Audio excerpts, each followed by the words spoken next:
Donc voilà, maintenant positionné de l'extérieur, que peut faire madame pour ouvrir depuis son fauteuil? Donc toujours le médaillon.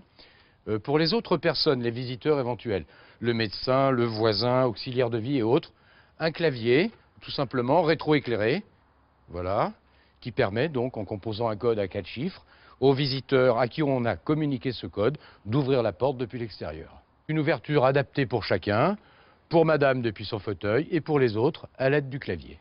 Et devant cette porte, un espace horizontal qui peut servir d'aire de rotation, d'aire de repos. À noter un béton tiré à la règle, équipé de bordures chasse-roue, hein, pour éviter qu'il y ait un problème quelconque et que le fauteuil puisse dévaler ou chuter. Une balustrade en protection générale. À noter également le seuil à niveau 0 de la porte. C'est un sujet qu'on a déjà maintes fois évoqué.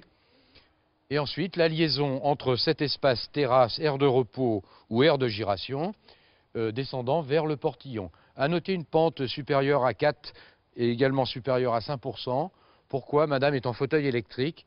Donc en fait, on sait qu'un fauteuil électrique peut raisonnablement gravir jusqu'à 10% de pente sans difficulté majeure.